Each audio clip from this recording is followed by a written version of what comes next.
Esse momento de intercessão faz nos aproximar mais de Deus diante dos nossos problemas, das nossas aflições, daquilo que tem nos incomodado. E quando a gente para pensar no Deus que a gente defende, a gente sabe de um Deus que é um Deus vivo. Um Deus que Ele está presente constantemente nas nossas vidas. E às vezes a gente vê alguma pessoa próxima de nós usando, eu acho bonito, né, um colar, um cordão, né, que se fala nos homens, né, para não ficar meio suspeito, com um pingente, uma cruz, e ali tem um homem pendurado ali naquela cruz. E a gente, na nossa defesa do Deus que a gente professa, geralmente quando a gente vê alguém conhecido nas nossas igrejas, a pessoa se usa a cruz, ela usa aquela cruz, mas a cruz vazia. Isso tem um simbolismo grande, porque o Deus que a gente professa através do seu Filho Jesus, que morreu na cruz por mim e por você, não é um Deus que está mais naquela cruz, porque o Deus, através do seu Filho Jesus, Ele está lá nos céus, Ele está vivo, Ele está constantemente olhando para cada um de nós. E em muitos momentos das nossas vidas, quando a gente se sente humilhado, quando a gente cai, quando a gente está fraco, quando as nossas pernas ficam vacilantes, e a gente cai, a gente fica prostrado, lá no Salmo 145, verso 14, fala exatamente desse Deus. O Senhor ampara todos os que caem e levanta todos os que estão prostrados. Talvez nessa noite você esteja emocionalmente ou espiritualmente se sentindo prostrado, se sentindo caído diante das circunstâncias da vida. E nesse momento eu quero clamar a Deus pela tua vida. Eu não sei o que se passa no teu coração, mas o nosso Deus, esse Deus que está vivo, Ele sabe exatamente aquilo que nós precisamos. Eu queria que você se colocasse em pé, simbolicamente, se você tem algo a oferecer a esse Deus. E nós vamos orar, clamando a Ele pela sua vida, pela vida da sua família. Oremos então.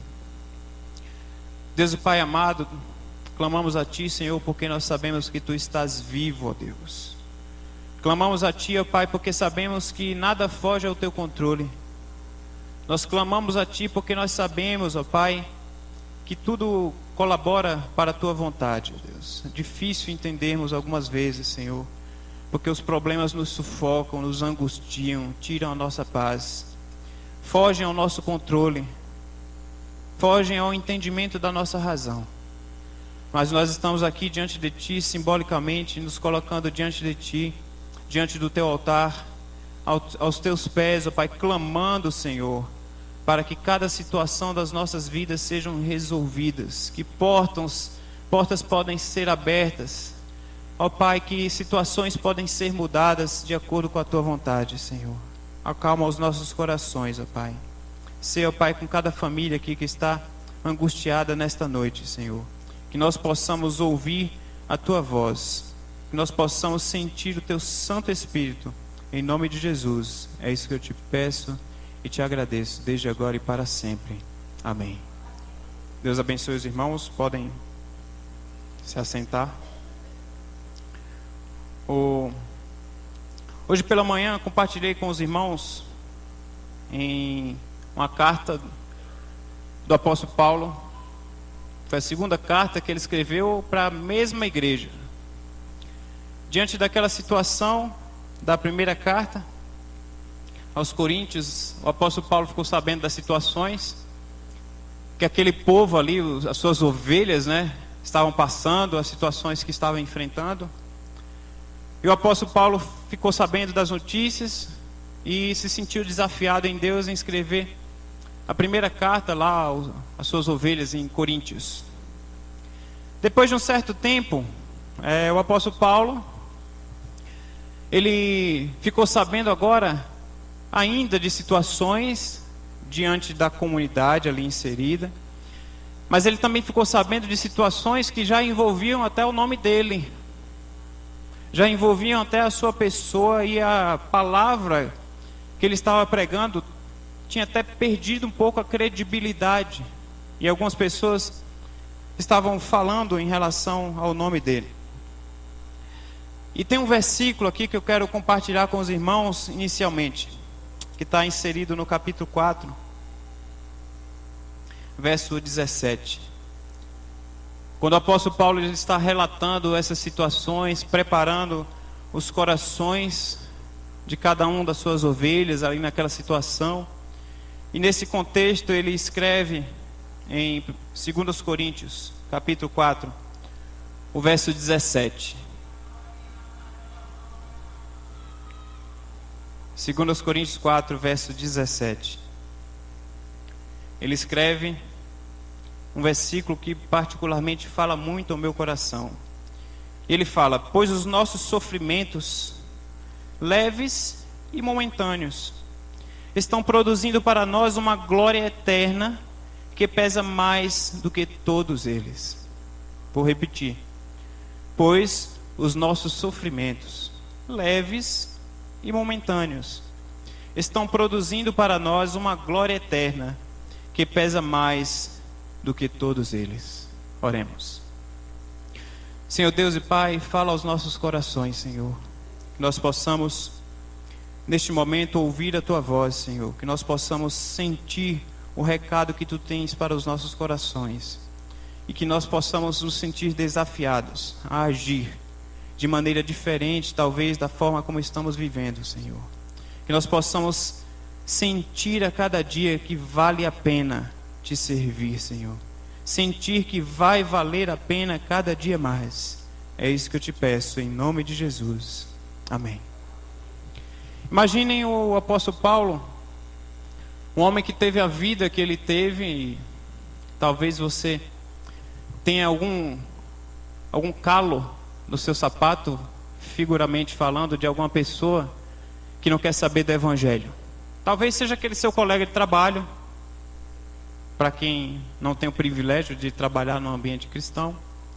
Talvez seja aquele seu colega na faculdade.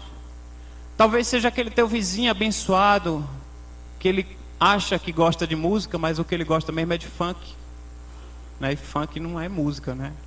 Venhamos e convenhamos. Talvez seja aquele teu parente que está próximo, que muitas vezes está inserido dentro da tua casa. E essa pessoa, ela zomba, ela tira graça, ela não entende a profundidade do Evangelho. O apóstolo Paulo, antes conhecido como Saulo, ele era uma pessoa assim, que ele perseguia os cristãos. Ele fazia de tudo, com todas as suas forças, para destruir os cristãos. Perseguia-os, prendia-os, açoitava. Até que um dia essa pessoa que ele zombava do Evangelho, ele teve um encontro pessoal com Cristo, e Deus falou ao seu coração lá no caminho de Damasco, quando ele falou: Saulo, Saulo, por que você me persegue? E a partir daquele momento, Saulo, então conhecido, ele ficou conhecido depois como o apóstolo Paulo. Mudou o seu nome, mudou a sua vida, mudou o seu estilo.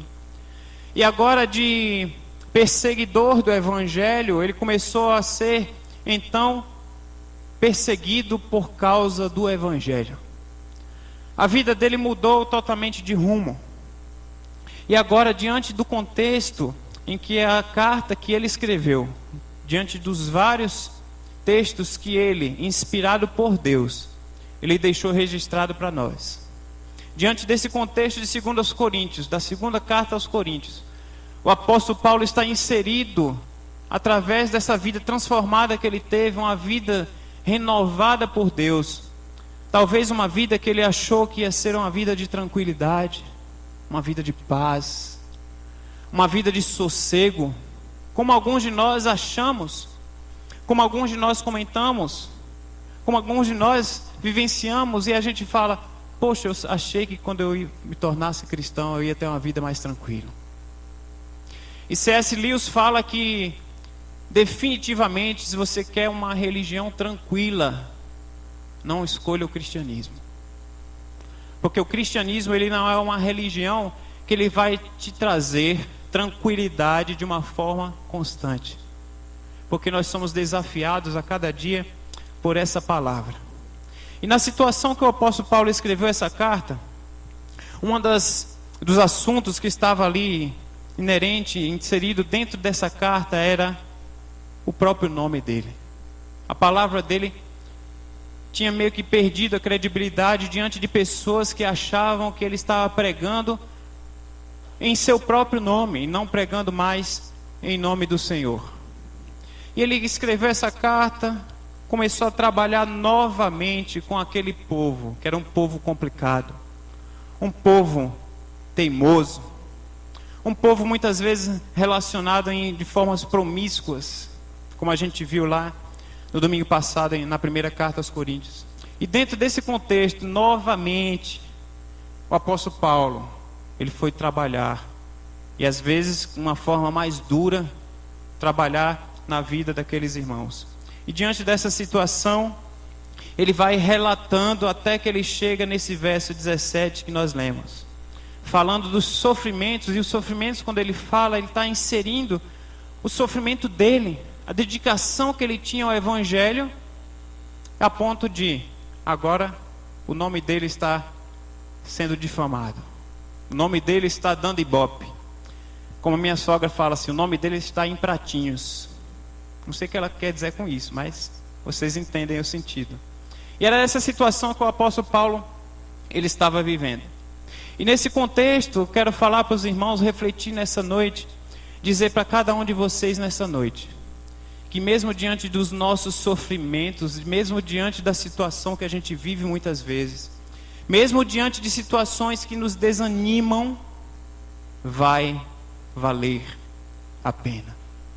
Vai valer a pena, meus irmãos, mesmo quando nós não compreendemos os caminhos do Senhor. Como eu relatei a própria história de Paulo, o homem antes que perseguiu o evangelho, e agora ele saiu daquela vida e saiu, mudou a chave da sua vida, e saiu de perseguidor do evangelho agora para perseguido. Mudou totalmente o rumo da vida dele. Talvez ele achasse que tivesse aquela paz, talvez ele achasse que tivesse aquela tranquilidade, porque ele se colocou integralmente nas mãos de Deus, para ser usado por Ele. E ele não teve tranquilidade na sua vida.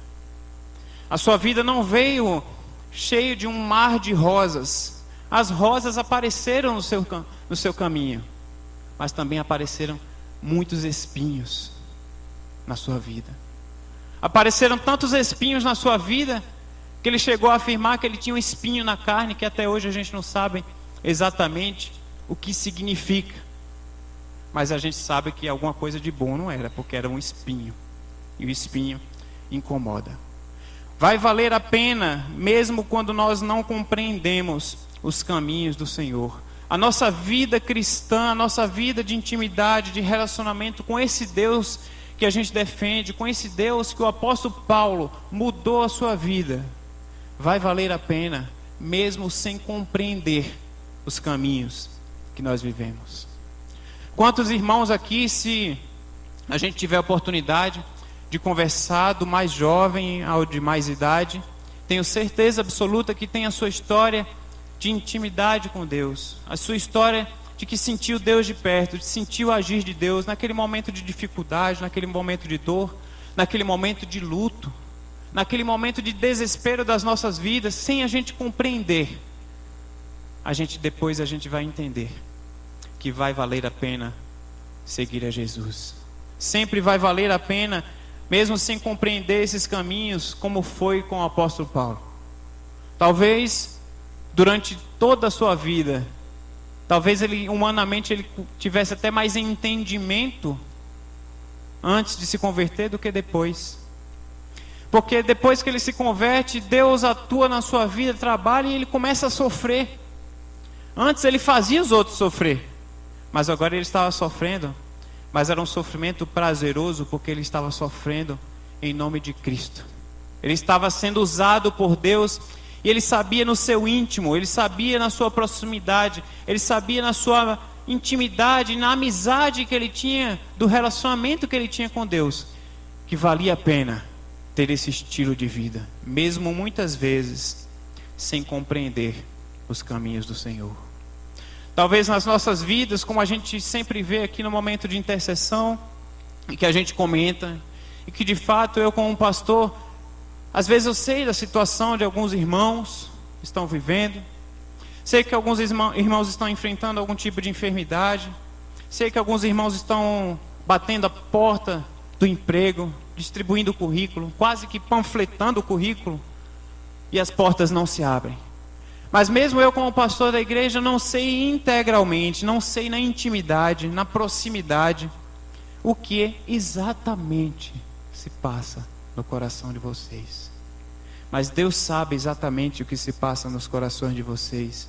Mesmo quando nós não entendemos os caminhos, quando você, meu irmão, meu amigo nesta noite, sem entender os caminhos que você está trilhando diante de Deus, você vai entender um dia que vale a pena enfrentar cada situação dessa que você está enfrentando, porque vale a pena seguir a Jesus.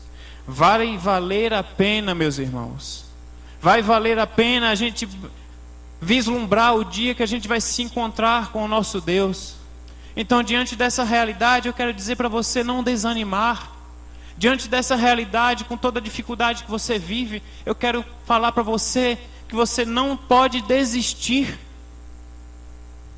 Lá em 2 Coríntios, continuando o papo que o apóstolo Paulo está deixando registrado aqui conosco, no verso 8 e 9, ele fala, antes do verso 17, ele fala exatamente desses sofrimentos, dessas situações, daquilo que angustia a sua vida, que tem impressionado.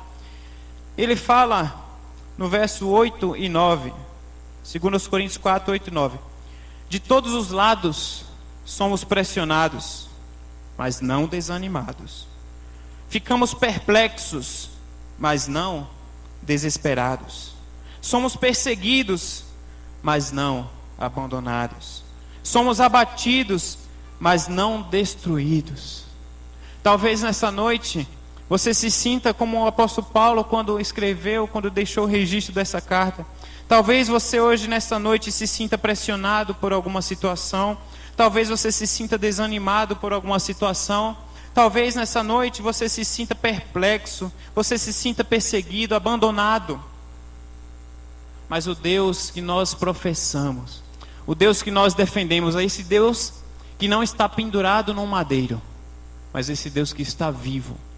Esse Deus que deixou as suas próprias palavras e falou para nós, na sua promessa, que Ele estaria conosco todos os dias. Que a gente não deixaria de ter aflições, que a gente não deixaria de ter problemas, que a gente não deixaria de enfrentar nenhuma dessas situações como foi com o apóstolo Paulo, mas Ele estaria conosco todos os dias. Meus irmãos, vai valer a pena, não desanime.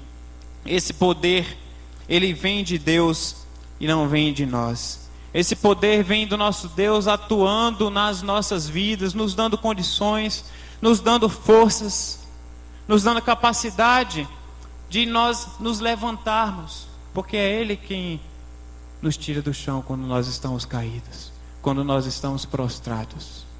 E o próprio apóstolo Paulo, ele também fala que no momento, num ápice de fraqueza, quando ele se sente fraco, aí é que ele se sente forte, porque ele pode sentir o agir de Deus na vida dele. E é nesse momento que nós também muitas vezes nos sentimos fracos. Talvez humanamente a gente sinta vontade de desistir. Talvez humanamente a gente sinta vontade de chutar o balde, de esquecer todo aquilo que a gente tem enfrentado, todo tipo de situação que tem tirado a nossa paz. Talvez quanto mais você trabalhe para o reino, mais você se sente angustiado. Talvez quanto mais você se envolve a trabalhar para o reino, mais você toma na cabeça. Mas eu quero falar para você, assim como a exemplo da vida do apóstolo Paulo, vai valer a pena. Vai valer a pena cada trabalho, cada tempo, cada dedicação da tua vida para o reino, para o investimento do reino de Deus. Porque vai chegar o dia que nós nos encontraremos com o nosso Deus E esse dia é o dia que nos é esperado, é o dia que nós ansiamos e que nós sonhamos. E esse Deus, Ele vai cobrar da minha vida e vai cobrar da tua vida. Vai valer a pena, meus irmãos. Vai valer a pena mesmo diante das marcas que esses sofrimentos deixam nas nossas vidas. No verso 10, ele fala: trazemos sempre em nosso corpo o morrer de Jesus, para que a vida de Jesus também seja revelada em nosso corpo. Vou repetir. Trazemos sempre em nosso corpo o morrer de Jesus, para que a vida de Jesus também seja revelada em nosso corpo. Em sua carta aos Gálatas, o apóstolo Paulo falou: trago em meu corpo as marcas de Cristo Jesus. Talvez no decorrer da tua vida, o teu caminhar com Deus, aquilo que tu tem trabalhado para o reino, tenha te trazido muitas vezes marcas, que às vezes aquelas marcas incomodam, aquelas marcas ferem, aquelas marcas doem. E as marcas, muitas vezes, elas não desaparecerão.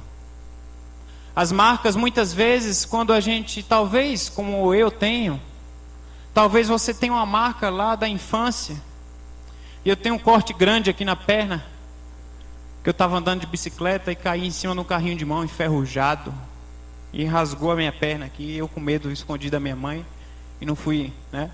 Eu era frouxo mesmo. Não fui lá falar para minha mãe que eu ia ganhar vários pontos.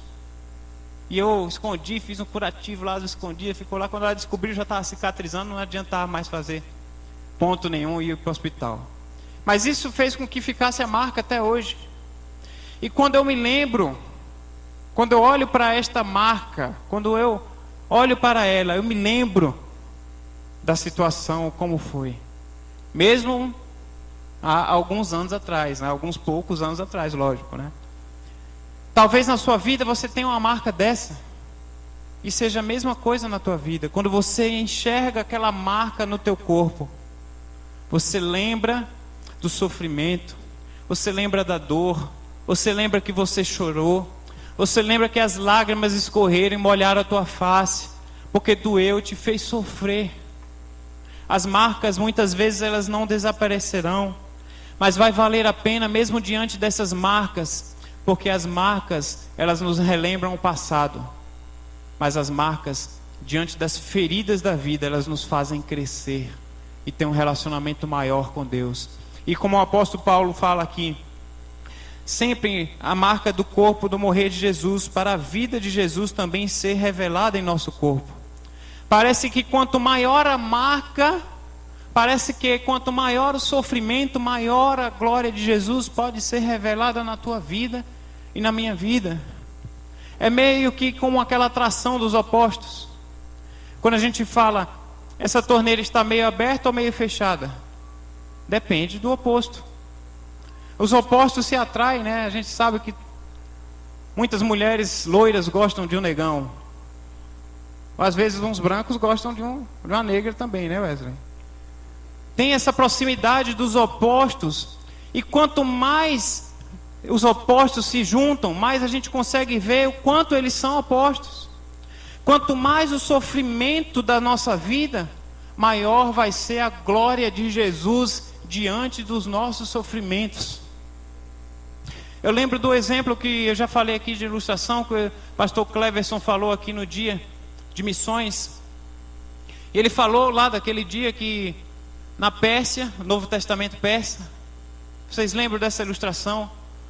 Que foi alguma autoridade lá, falou na imprensa, falou: não leiam esse livro da capa vermelha. Quem lê esse livro está proibido, vai ser preso, vai ser decapitado, vai ser morto.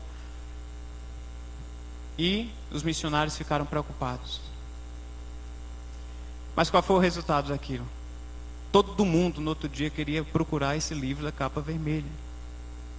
Quanto maior a dificuldade, maior a oportunidade da glória de Deus ser revelada diante dessas situações que a gente vive.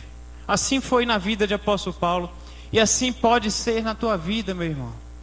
Vai valer a pena, mesmo diante das marcas que você está enfrentando, mesmo diante das feridas que talvez hoje estão abertas, mas vai valer a pena, porque quando nós nos colocamos diante de Deus, nós podemos ter condições de mudar essa situação. Vai valer a pena, porque os nossos sofrimentos estão produzindo uma glória muito maior do que o sofrimento que nós estamos vivendo no momento.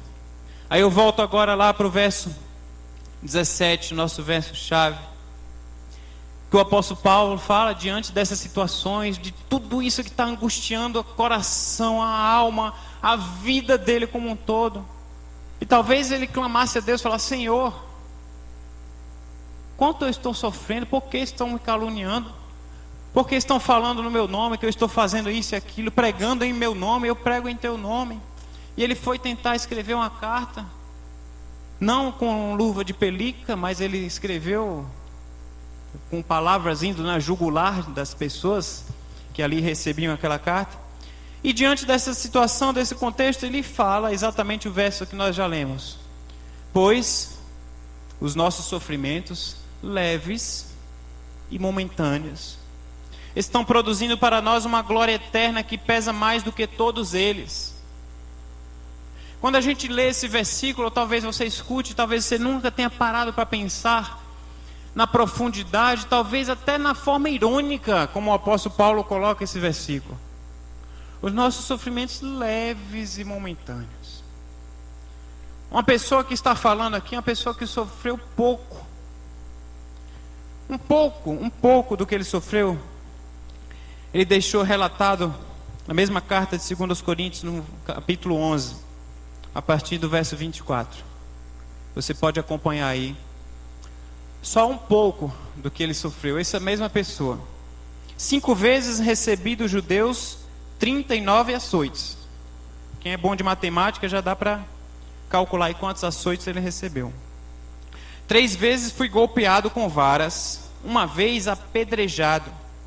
3 vezes sofri naufrágio. Passei uma noite e um dia exposto à fúria do mar. Estive continuamente viajando de uma parte a outra. Enfrentei perigos nos rios, perigos de assaltantes, perigos dos meus compatriotas, perigos dos gentios, perigos na cidade, perigos no deserto, perigos no mar e perigos dos falsos irmãos. Trabalhei arduamente, muitas vezes fiquei sem dormir. Passei fome e sede, e muitas vezes fiquei em jejum, suportei frio e nudez. Além disso, enfrento diariamente uma pressão interior, a saber, a minha preocupação com todas as igrejas. Esse homem, que era usado por Deus, sofreu muito, sofreu bastante. Imagino eu que isso aqui talvez seja só uma introdução do pouco que ele sofreu. Estou falando pouco exatamente da mesma forma como ele usou os sofrimentos leves e momentâneos. Talvez o sofrimento leve e momentâneo que você esteja vivendo nessa noite seja o sofrimento que está tirando a tua paz. Deus não dá uma carga maior do que a gente possa carregar. Mas nessa noite eu quero deixar para você, eu quero deixar registrado no teu coração que vai valer a pena o dia que nós nos encontrarmos com o Senhor. Porque todos esses nossos sofrimentos leves e momentâneos, todos esses sofrimentos, essas situações que estão tirando a tua paz, que fogem ao teu controle, eles vão ser acabados, porque a glória que está sendo gerada, ela é muito maior do que todo tipo de sofrimento que nós enfrentamos hoje.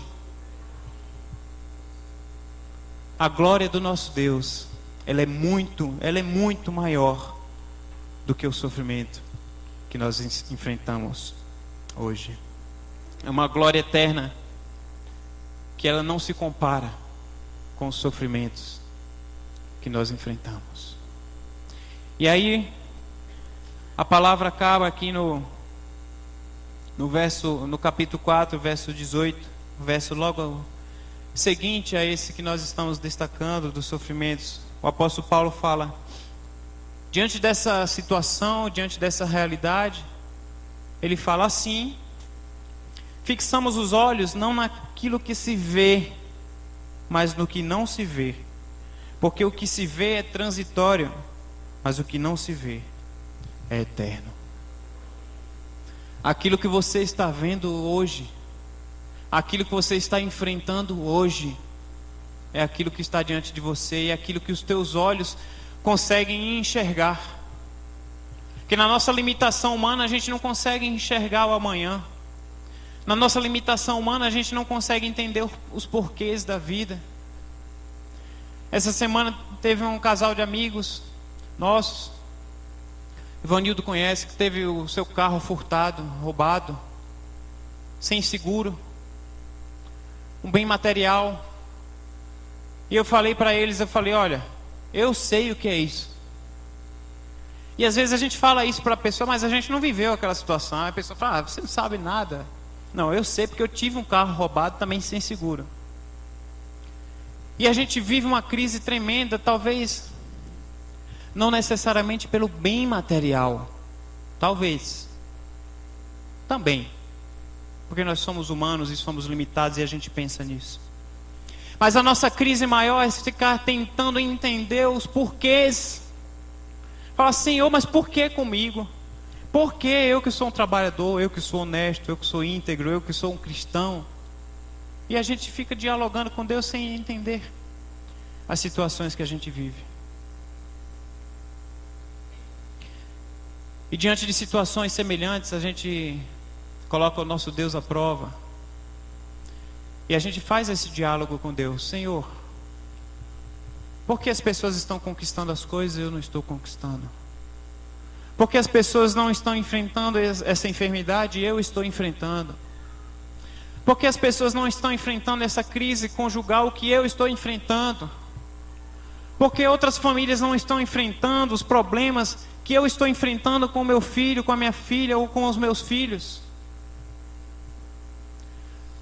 Mas situações que nos são adversas, que fogem ao nosso controle, são situações que atingem a cada um de nós, mesmo quando nós somos seguidores da palavra de Deus. Mas eu quero dizer para você, terminar essa palavra, que você pense e reflita que nós devemos fixar os nossos olhos não naquilo que está te incomodando hoje, não naquilo que está te angustiando hoje, mas que você possa fixar os seus olhos na glória futura que já está sendo preparada para a tua vida e para a minha vida. A música fala: não compreendo os teus caminhos, mas te darei a minha canção, doces palavras te darei, me sustentas em minha dor, e isso me leva mais perto de ti, mais perto dos teus caminhos. Não compreendo os teus caminhos, mas vai valer a pena, mesmo sem compreender, mesmo diante das feridas, das cicatrizes, mesmo diante daquilo que tem te incomodado, vai valer a pena tudo que nós estamos passando, quando aquele grande dia chegar e nós estivermos face a face com o nosso Deus.